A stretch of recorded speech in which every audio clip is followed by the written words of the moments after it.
I feel. Thanks, Greg.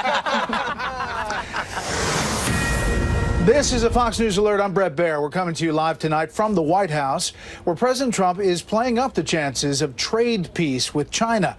But the stock markets are not buying it, at least not yet, with each major index dropping more than 3% of its value today. The Dow tumbling just short of 800 points. The S&P 500 lost 90. The Nasdaq hemorrhaged 283 today. We have Fox team coverage. Susan Lee in New York looks at where the markets are right now and where they may be going. But we start off here at the White House with Chief White House correspondent John Roberts on the North Lawn. Some serious instability on Wall Street today, John. Well, you know, Wall Street sometimes looks for instability, any opportunity it can.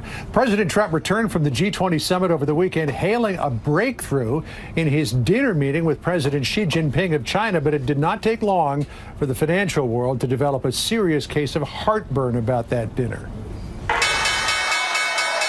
The stock markets took a steep nosedive today on concerns there may be less progress in the U.S.-China trade relationship than President Trump first indicated. The president enters it optimistically, but nobody's under any illusions about how hard they will be. On the weekend, President Trump tweeted that China had agreed to reduce and remove tariffs on imports of U.S. cars.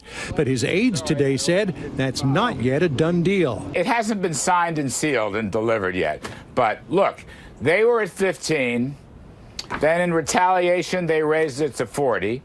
I think they're going to go to 0. President Trump also appeared to spook the markets today when he tweeted that his team is negotiating to see whether or not a real deal with China is actually possible, and that if not, I am a tariff man. Trade advisor Peter Navarro was quick to point out the U.S. has taken in $7 billion in tariffs, and that the phrase tariff man was an homage to President William McKinley. When McKinley was running in 1896 on a platform of prosperity, protection, and patriotism, he said he's a tariff man standing on a tariff platform. President Trump also has another headache, political fallout from a briefing CIA Director Gina Haspel gave Senate committee leaders today on the murder of Jamal Khashoggi. There's not a smoking gun, there's a smoking saw. You have to be willfully blind not to come to the conclusion that this was orchestrated and organized by people under the command of MBS. If he was in front of a jury, he would be convicted in 30 minutes. Lawmakers on both sides of the aisle pummeled the White House last week for not including Haspel in a Khashoggi briefing with Secretaries Pompeo and Mattis. The CIA believes Saudi Crown Prince Mohammed bin Salman gave the order to take Khashoggi out, a finding President Trump disputed. They did not come to a conclusion. They have feelings certain ways, but they didn't have the report. The president's assessment was backed up by the defense secretary on Saturday. We do not have a smoking gun that the Crown Prince was involved. President Trump is worried that isolating bin Salman will drive Saudi Arabia into the arms of Russia. This scene from 4 days ago at the G20 seemed to prove the president's point. But some of the president's Republican colleagues believe bin Salman is toxic. If the Saudi government is going to be in the hands of this man for a long time to come, I find it very difficult to be able to do business because I think he's crazy. That Haspel briefing was meant to continue support for U.S. involvement in backing Saudi Arabia financially in the civil war in Yemen. But I'm afraid, Bret, that it may have done exactly the opposite and instead built support for that measure that would end the U.S. financial backing of Saudi Arabia. We'll follow it. John, thanks. Now some analysis from New York. Susan Lee of the Fox Business Network joins us from New York. Good evening, Susan. Good evening, Brett. 2 words took the markets down today. Tariff man. That's when the selling accelerated and really never let up on Wall Street today. Worst decline for the markets in close to 8 weeks, with signs that the president and the administration are willing to escalate a trade dispute between the world's 2 largest economies, virtually wiping out all the gains and the relief from the weekend's announcement of a 90-day trade truce. Companies like Boeing, Caterpillar, and Apple, they do a lot of business in China, plunging on the day. The transport sector also seeing its biggest loss since Brexit, when the UK voted to leave the European Union more than 2 years ago. Transports are seen as a gauge of economic health. And with the severe market drop, investors also ran for the safety of government bonds. And that led to a drop in rates on the 10-year Treasury note, another red flag for the markets. But Treasury Secretary Steve Mnuchin says that investors should take these dramatic market moves in stride. Markets move too far in both directions. It is important to take this information in, but I don't see the market being an indicator as the future of the economy.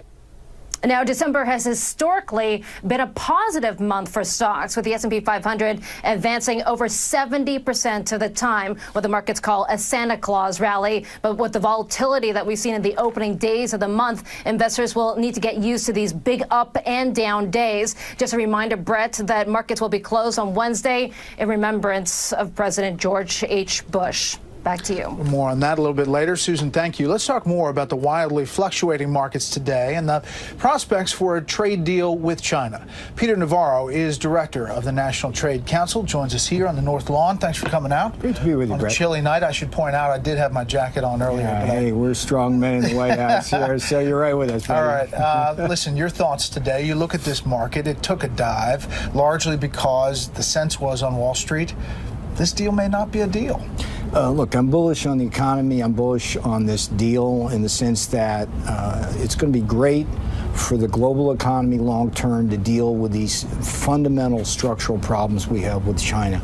We can't have a market economy that has one bad actor that engages in forced technology transfer, intellectual property theft, massive subsidies, currency manipulation. And what was great about this meeting, and this is why this is bullish, is we had the president of China sitting head to head with the president of the great United States, with a very strong personal bond between them, 45 minutes of the Chinese president in great detail promising to address the concerns of the American people. And we have 90 days to see progress on that, and I think it's premature for people to lose faith in that process. The Chinese, I know this for a fact, this was December 1st, Saturday. They haven't even gotten back to China yet. They went down to Latin America, Panama, and they won't be back there, I think, till tomorrow. So let's give this some time. But it's important for these markets to get right structurally, and they're not now. You know, former Pentagon official Mike Pillsbury, considered a leading authority on China, said on the record tonight that he's worried that this deal could come undone. He said that he's advised the president's team that for the past 40 years, the American side avoids disclosing Chinese concessions before the final agreement written statement is released. And he said that that is basically what happened. There was a lot of touting of what the Chinese had agreed to, and they're not into that. So I have great respect for Mike. He doesn't know trade. That's not his thing. I'm not criticizing him here, but I was in the room, had the privilege of being there. I saw the president of China. That's unprecedented, Brett. Usually it's the minions that deliver the discussion. This was the president of China going over 140 items, chapter and verse, promising to make both major structural changes and greater market access. And what I'm saying here to you and to the markets is let's give this a chance. And it's going to either succeed or fail. Either way, the American economy and public are going to be stronger for it. All right, well, let's just talk specifics that we can talk about. Is there a 90-day hiatus that's agreed to, and when does it start? So let's be crystal clear about this. December 1st was the beginning of a 90-day period, a process, in which we expect real fundamental progress on structural changes and market access. Market access would be things like committing to major purchases or agricultural and non-agricultural products. Structural changes would continue to be things like renouncing things like the cybersecurity law, things like that. So this is a 90-day process. We have clear benchmarks we'd like to see hit. We have Ambassador Robert Lighthizer leading the negotiating team. Wilbur Ross, Larry Kudlow, myself, are part of that team, and we're going to work with the Chinese in good faith. Yeah, well, the president tweeted out, though, it's going to happen immediately, that the Chinese are going to do this stuff, and there's, I think, people on Wall Street and elsewhere wondering where's the beef, what's right? immediately. Sure, and like I say, let's let them get back to China, because they don't get back till December 5th, and here we are. It's like just 2 days later, and come on, it's like I look, the market. I don't know if you know this, but for years I wrote books about this. It was on another network as a market analyst and stuff like that. There's a lot of things going on in the market right now with respect to interest rates, with respect to other kinds of things. But fundamentally, Brett, you've never seen in the last 10 years an economy as strong as this one right now. You have basically business and consumer optimism off the charts. You have unemployment at historic lows, not just for the average, but all for blacks, Latinos, women. You have wages growing for the first time in a long time robustly, with the lower end of the income distribution gaining disproportionately, which is a very good thing for the Trump men and women who work with their hands. And we see nothing but a strong economy going forward. And the stock market's a leading indicator of that. So, maybe it's digesting some things. Maybe it's trying to parse whether the Fed's going to raise interest rates again, which would be a mistake in my judgment. But this is a strong economy. We're bullish. Let you listen to a Republican congressman from Kansas concerned about even just a short-term deal. We don't need just a one-time order of soybeans. We need long-term solutions, long-term market access. We need these barriers removed. We need China making long-term purchases of milk products, of sorghum, of ethanol, of beef, and pork as well. So when they hear I'm tariff man, they get terrified. Let's understand the beauty of Donald J. Trump. Now, let's see. He's been talking about putting on tariffs. Some of the tariffs have worked great. Steel and aluminum tariffs have brought in a tremendous amount of investment. Those tariffs should stay. They're working well. Some of the threats of tariffs have brought the Europeans to the table. For example, today, right in the Oval Office, we had the manufacturers from Germany of autos promising to relocate facilities here, and not just assemble plants here, but actually build engines and transmissions here. So the tariff man, that's a William McKinley thing. I'm a tariff man standing on a tariff platform. Guess what? When McKinley imposed tariffs, you had a fundamental catalyzed growth.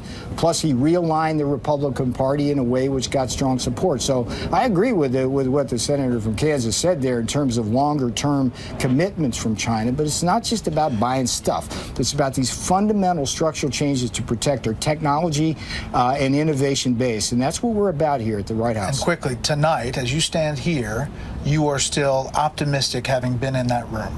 Yes, sir, absolutely. And I think that all of this hand-wringing that's going on in the media, I think maybe that's the fault of us not communicating more precisely about what exactly occurred. Maybe that's why I'm here. But I was there it went on for hours, and you had the president of China, let me reiterate that, going through over 140 items about what they would do and what the promises made. And look, we're going into this clear-eyed. At the end of 90 days, if they don't do what they say they're going to do, then we put the tariffs up more, and that's a good outcome, because we are defending this country from Chinese economic aggression that has been well documented. Everybody in Washington now agrees that China is a bad actor doing bad things. The only disagreement we have is what should be done about it. And Donald Trump's a tariff man, and tariffs are a good solution absent Chinese cooperation on this issue. Peter, we appreciate your time tonight. Nice to see you. Thanks. We're awaiting new information tonight about the potential fate of President Trump's former national security advisor. The special counsel is doing the paperwork that will outline his recommendation for the sentencing of Michael Flynn. Chief Intelligence Correspondent Catherine Harridge has the latest tonight on where that investigation stands right now, and some interesting late-breaking developments as well. Good evening, Catherine. That's right, Brett, and good evening. Confirmation tonight that political operative Roger Stone is resisting a request for documents in an interview with Senate Democrats, citing his Fifth Amendment rights.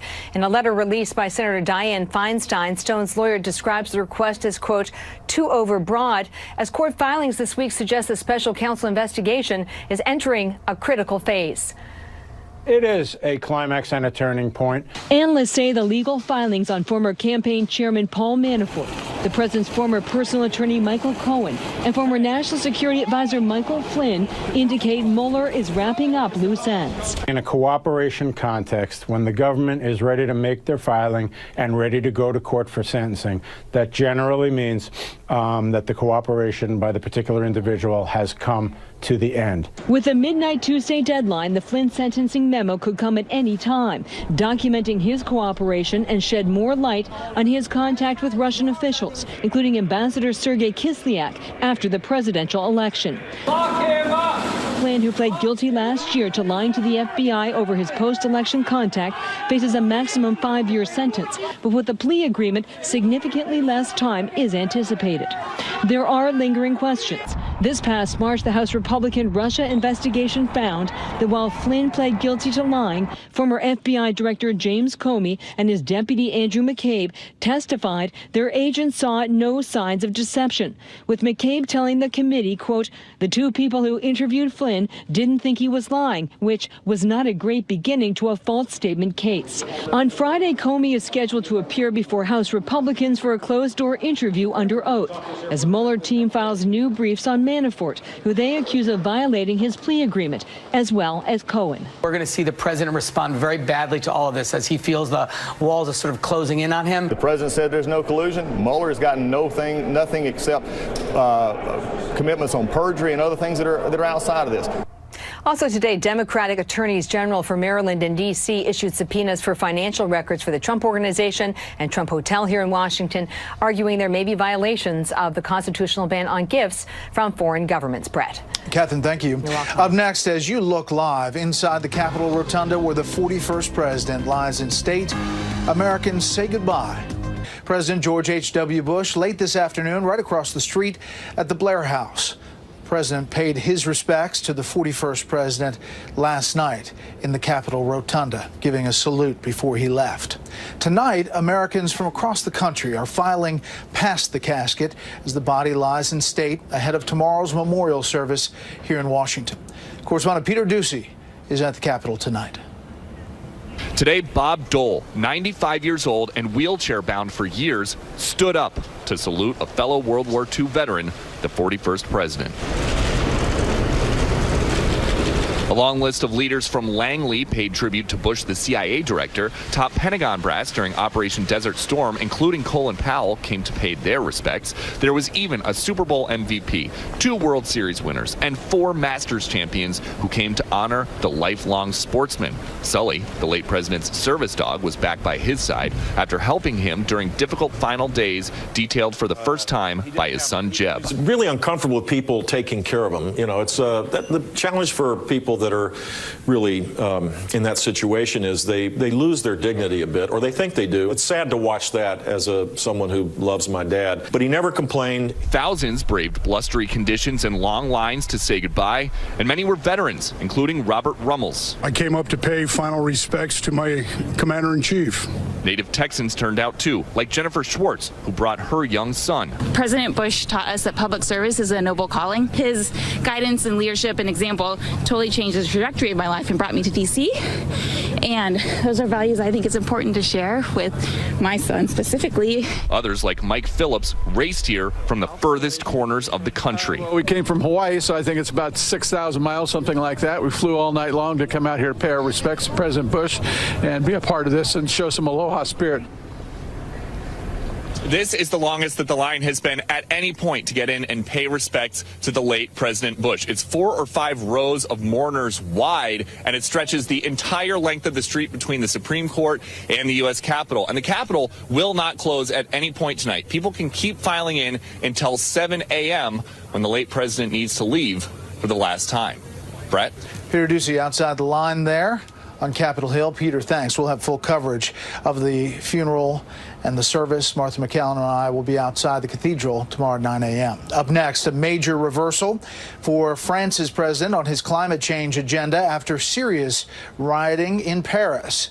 First, here's what some of our Fox affiliates around the country are covering tonight. Fox 47 in West Palm Beach, Florida, as a last-minute settlement is reached in a long-running civil lawsuit involving a politically connected financier accused of sexually abusing dozens of teenage girls. Multi-millionaire Jeffrey Epstein reached a deal just before the jury selection was set to begin today. The 65-year-old Epstein pleaded guilty in 2008 to state sex charges, served a year in jail, and became a registered sex offender. Fox 9 in the Twin Cities as Minnesota health officials approve the use of cannabis to treat Alzheimer's disease. The condition will be included in the state's medical marijuana program starting next year. And this is a live look at San Francisco from our affiliate Fox 2. One of the big stories there tonight, Marriott hotel workers approve a new contract ending a 2-month strike. Employees will return to work tomorrow.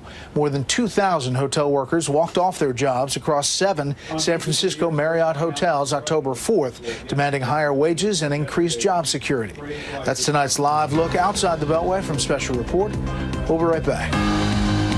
Pressure tonight and suspending a fuel tax and utility price hikes designed to combat global warming, climate change. But protesters who've rocked Paris with the worst rioting in decades may not be appeased. Correspondent Benjamin Hall tells us why tonight. The French government performed an embarrassing U-turn today after violent protests against a new carbon tax forced it to back down. The Prime Minister admitting they would be deaf not to take notice.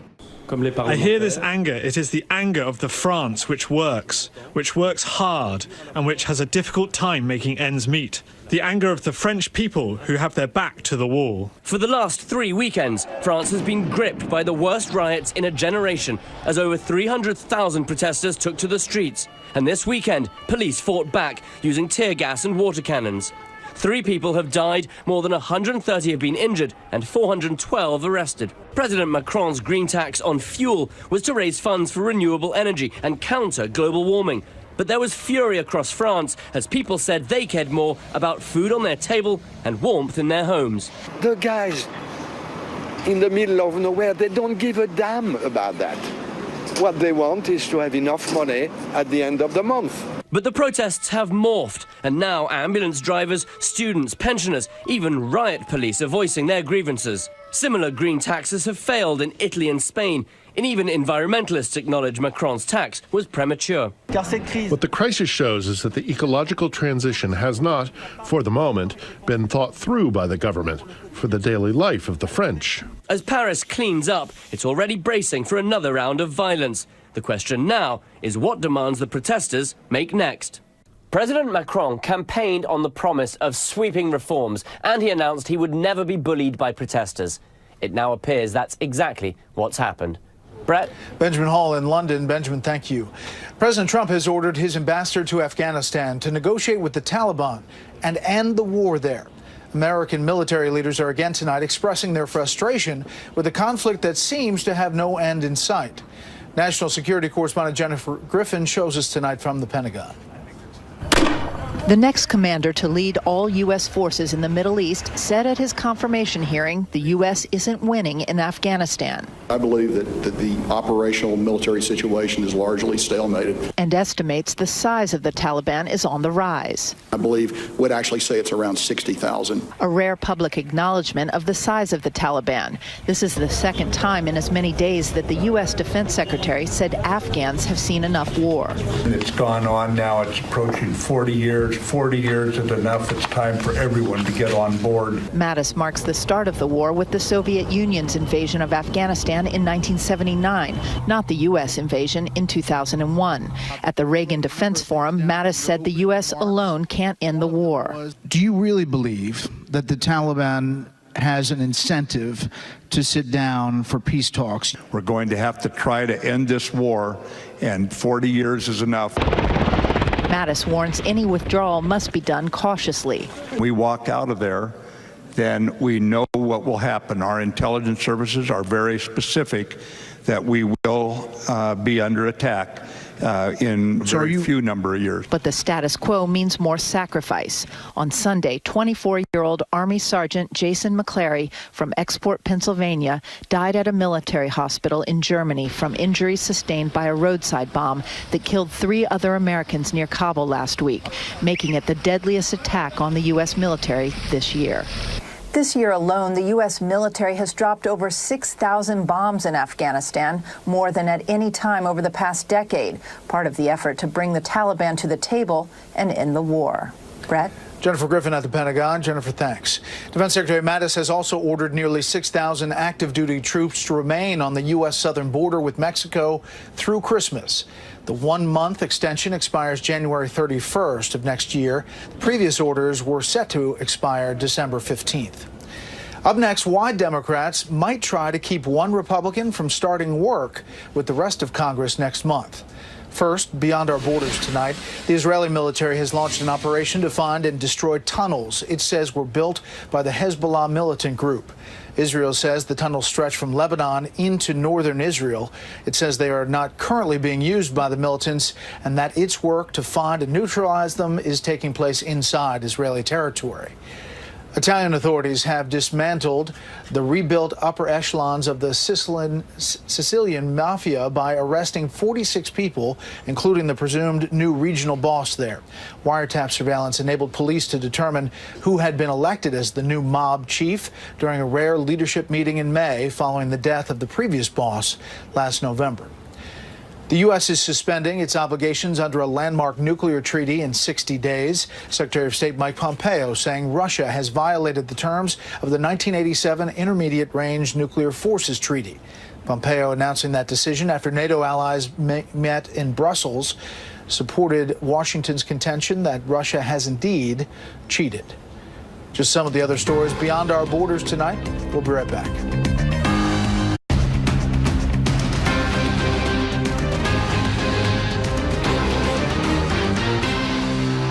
Live at the West Wing there. One person will not be in there in the job. Michael Avenatti says he will not be mounting a 2020 presidential run. The attorney for adult film star Stormy Daniels and vocal Trump critic tweets he made the decision at the urging of his family. He says if not for their concerns, he would run. Avenatti is currently dealing with the consequences of his arrest on suspicion of felony domestic violence. Meantime, former Vice President Joe Biden says he is the most qualified person in the entire country to be president. Biden made that comment Monday in Montana. He says he will decide on whether to make a 2020 run within 2 months. 4 weeks after the midterm elections, there is still uncertainty regarding one congressional race in North Carolina.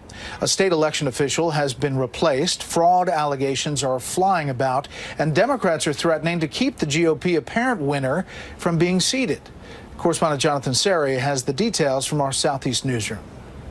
4 weeks after the midterm elections, the race for North Carolina's 9th congressional district remains unsettled amid allegations of voter fraud. These allegations are incredibly serious, and if true, they outline a calculated effort to illegally undermine our free elections and to sway the election in favor of a specific candidate. An unusually high number of absentee ballots were unreturned, and some voters allege door-to-door solicitors collected their ballots. Mr. President, I want to join you, and let's get the job done. Republican Mark Harris, who defeated pro-Trump Congressman Robert Pittenger in the primary, enjoyed the president's support during the general election campaign and currently leads Democrat Dan McCready by 905 votes. For me now, country over party means offering my help to Mark, which I did by phone, as he takes over his new job representing us. McCready conceded the race, and there are not enough returned absentee ballots to change the outcome, unless the North Carolina Board of Elections, which is yet to certify the results, considers whether there are enough irregularities with unreturned absentee ballots to warrant a new election. These new elections are going to be dramatic because the types of people who vote in a one-off election are going to be different than the types of people voting in the midterm election as a whole. The governor has named a replacement for Elections Board Chairman Andy Penry, who resigned amid criticism for posting a series of anti-Trump tweets. In this case, it's Democrats who normally downplay Republican cries of voter fraud who are making the allegations. Today, incoming House Majority Leader Steny Hoyer said Democrats may refuse to seat Harris until questions surrounding the election are resolved. Brett? Jonathan, thank you. Next up, an expanded panel with China. For his last journey.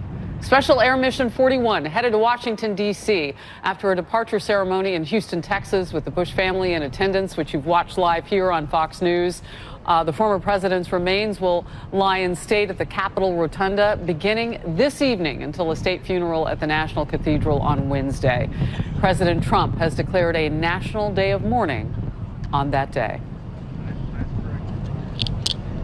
This is Outnumbered. I'm Harris Faulkner. Here today, Melissa Francis, host of Kennedy on Fox Business Network, Kennedy herself. Fox News analyst, co-host of Benson and Harf on Fox News Radio, Marie Harf. And in the center seat, Matt Schlapp, chairman of the American Conservative Union and former White House political director for President George W. Bush. Wow, it is a heavy moment, but I hear so much joy from the family members and people who knew the former president. You were joyful as you sat down. It is a point of celebration for those of you who have known him and loved him. Well, when someone dies who's lived a big, great, full life, and when that person has the deep faith that George H.W. Bush had, when they die, the greatest gift they give us is we're not worried about where they're going. Nobody's worried about that. These are live pictures, by the way. We're going to stay with Air Force One for as long as we can. We know that that special mission landed this weekend and awaited the remains of the president. The family gathered today, and now the beautiful occasion of rarefied air. As a former pilot, he has seen rarefied air throughout his life, the youngest in the Navy at the time. We want to give him a civilian salute from this couch today. Kennedy, your thoughts? I think it's really nice how he stuck the landing. And you know when John Scott was talking about the quote he gave on his 90th birthday when he went skydiving instead of drooling in the corner, it really is inspirational. And it's so tough for a family to lose. You know, you think of his children losing both parents within a year. Yeah. You know, and especially to have such public events. My heart really goes out to them, but the nice thing is it's rare that we really pause for a moment to sum up someone's life. We were able to do that in April for Mrs. Bush and now for President Bush, and we get to dive into the aspects of his life that are not often talked about, including, as Matt pointed out in his beautiful article, his time in the Navy as a young man. And also, you know, think about it, he was the CIA director under Gerald Ford, in addition to being the U.S. ambassador to the UN. So Air Force One is out of frame now, and so we know that in about 3.5 hours or a little bit less, he will land in Washington, D.C., and we will pick up our coverage from there in terms of being able to see more parts of the journey. But we'll continue the conversation here. Your thoughts? Matt, you made a great point about the dignity with which he lived his life after his presidency. And, you know, just sort of the joyful embrace of life where he action-packed, very active, but not looking back, not holding on to that, I'm still the president. Just the dignity and the love of life. And he taught so many great lessons to the people around him. Here's one, Vice President Dan Quayle, here's what he had to say. A lot of folks, you know, they ask me, well, what's the legacy? I said, you know, that's a tough question. Historians will sort that out. But in my view, his legacy, Maria, was accomplishments. He got things done. When he left office, the economy was growing at, what, 5-6%. You know, the Berlin Wall came down. Eastern and Central Europe freed from the yoke of communism. So many things in a short period of time, and the domestic front as well. Hearing from the former vice president on with Maria Bartiromo yesterday, you know, one of his accomplishments, because he had to, was working with Democrats on the Hill, because he didn't have the bicameral leadership among one party that we see with our current president and have seen in years since. It really feels like the end of an era in American politics. And I felt a similar way when we said goodbye to John McCain a few months ago, that these were men who served in the military. Many politicians today haven't, just because of the timing, right? Who volunteered, who were willing to work across the aisle, who were gracious in victory and defeat. I mean, if you look at what George H.W. Bush said to Bill Clinton when he was giving him advice when he was taking office, this dignity and class that he had in that office and after, I think it feels like an era of American politics that many of us miss. We wish politics was more like this today. And I think this is another reason, on top of the personal sadness, that I'm sad for our country that he's gone. Well, a lot of people think we can get back to that, and I remain ever hopeful no matter where civility is now. He is a reminder of what that can look like. Absolutely. Be sure to keep it right here on Fox News at 5 p.m. Eastern. Bret Baier and Martha McCallum will anchor our special coverage of the ceremony in the U.S. Capitol Rotunda, where George H.W. Bush will lie in state. Leaders of the House and Senate will pay their respects, and Vice President Pence will also be there. He's scheduled to speak, actually. So you can watch all that live coverage right here on Fox. And we'll have much more this hour as well on the life and legacy of the former President George H.W. Bush. This was moments ago as Air Force One began the flight to Washington, D.C., set to arrive 3.5 hours, now less, at Joint Base Andrews. And a Bush spokesperson tweeted this touching image of the president's service dog, Sully, lying next to the president's casket on Sunday, along with the caption, "Mission complete." Hashtag remembering 41. Stay close. Time, anywhere. Fox News.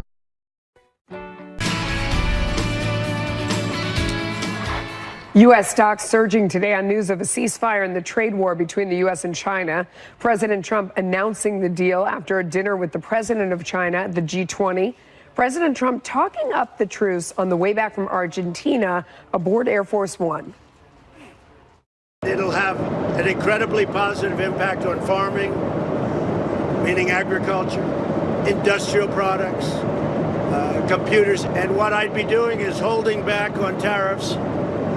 China will be opening up, and China will be buying massive amounts of product from us, including agricultural from our farmers.